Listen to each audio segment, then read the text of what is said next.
Greeting interwebs, this is Jackie K and welcome for another Pokemon battle. This time against Leo, who's commonly known on the internet as 6-Foot Hacks. Now this battle is significant to me because it was the first time I had a battle with someone that I've been watching for a long period of time. I heard about him from the earlier days of Wi-Fi battling, and when I started battling more often in this generation, he's one of the first persons I subscribed to just for Pokemon battles. So it was an honor to have the opportunity to battle against him. Now the quick backstory for how this happened was, he was on Twitter tweeting out that he was looking for an RU battle, and I happened to be quick enough to be able to reply, so we had an RU battle.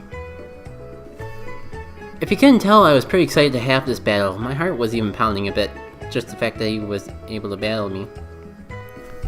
I've always wanted to see how he stood up against someone like him in battle, and I really feel like I learned a lot from having to battle with him, so thanks again.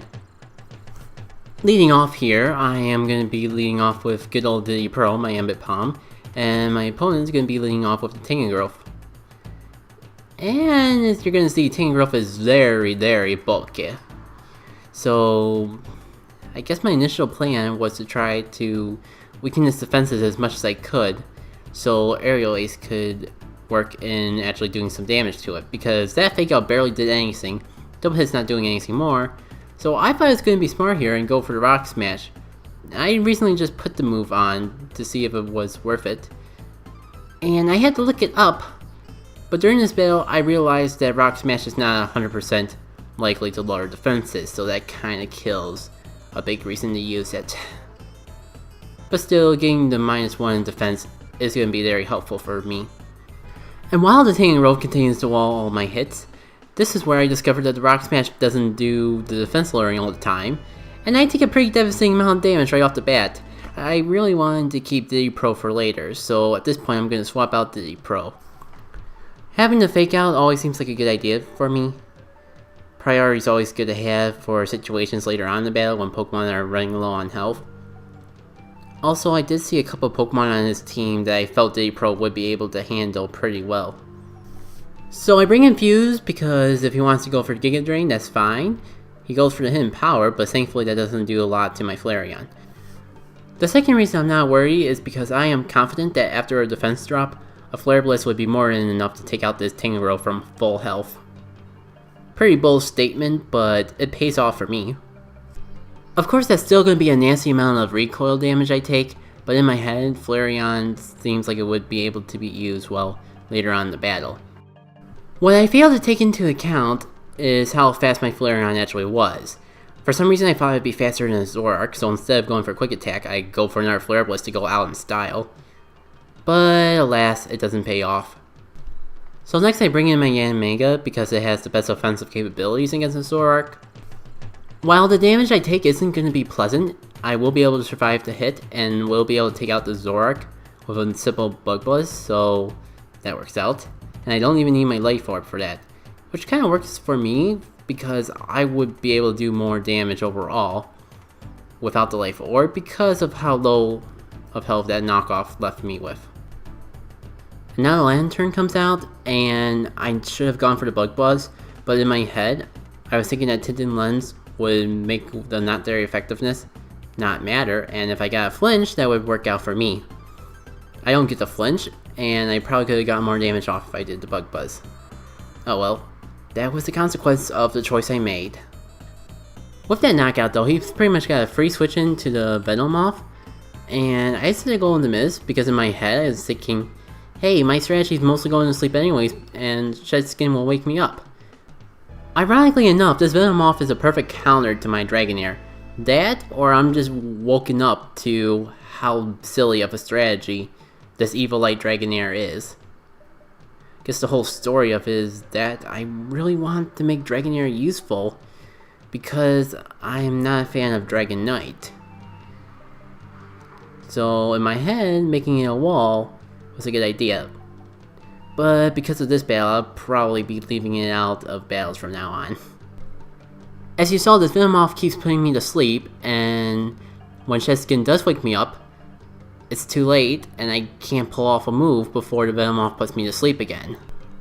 I believe the first time I saw him put me to sleep after the shed skin, that's when I decided to just leave my Dragonair in to die, because it wouldn't be able to do anything. So when I bring Diddy Pro in, my opponent swaps back into Lantern, most likely predicting the fake out. And it still does a good chunk of damage. Though, I don't know if Diddy Pro can take it out. I don't know if it can be faster. So here's when I make my favorite play in the match. I predict him to go for the Volt Switch and bring in my Shadow, hoping that it's going to be a Volt Absorb Lantern. I was on this turn for a long time because I wasn't sure if it was going to be Water Absorb or Volt Absorb, and it turns out to be Volt Absorb. I was wondering what ability this Lantern had ever since he sent it out, so as much as it was a good prediction, it made me go, yes! More so because, yes, I finally know what this thing is! Even though Volt Absorb is the more probable of the two. I definitely know now not to Thunder Wave it. And that was bothering me ever since it first was sent out. Now I went for the Scald because I know I couldn't do anything to the Lantern with my electric moves. And it did work out to my advantage because he brought in the Claydol and I was able to get damage off. Although I don't want to leave my Diddle in case it comes in handy later on, because this Claydol I was fearing would be able to take out my Diddle right away. So I brought in Rotom. I guess I was predicting the Earthquake, but instead I got Toxic. Fabulous. I didn't want to bring any Pokemon that I had remaining on this Claydol, so I decided to try to do the best I could with the Rotom. And he's gonna go into the Lantern again.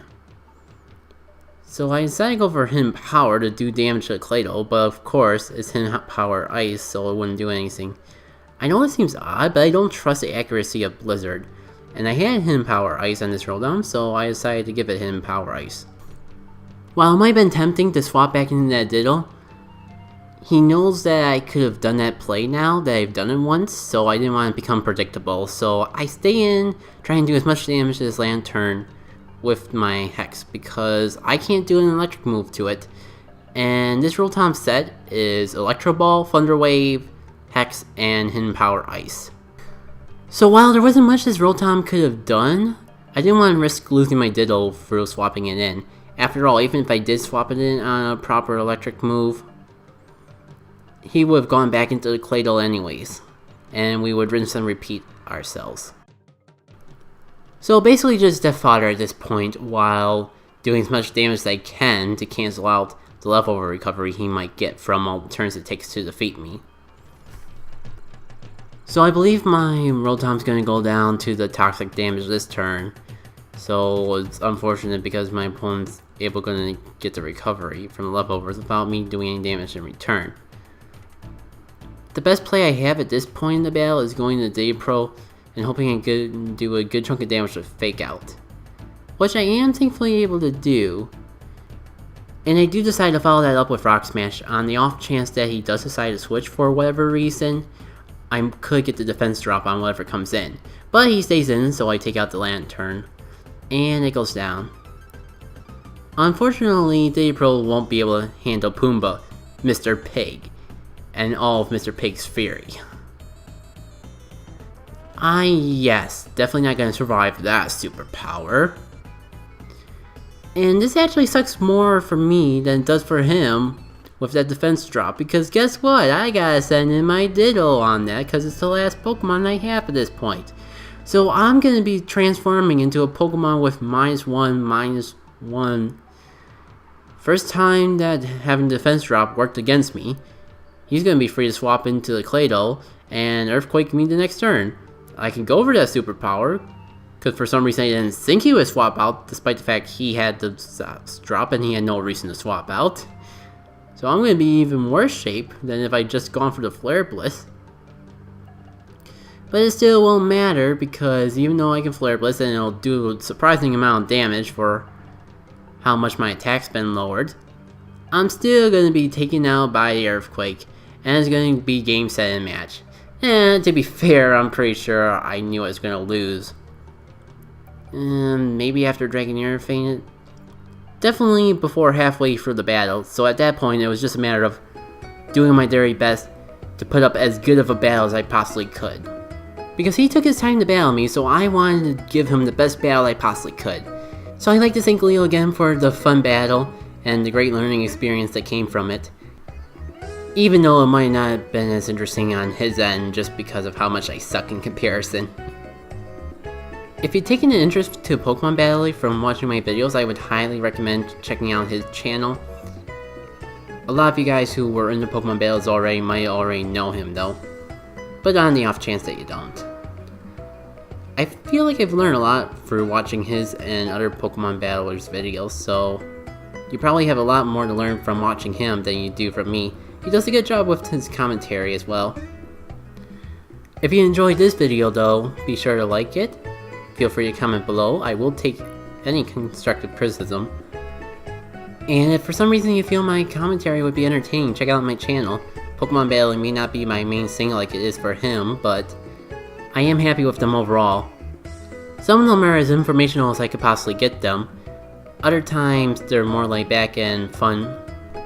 But I do feel each of my projects have done something that makes them feel special. With that, I hope to see you all later.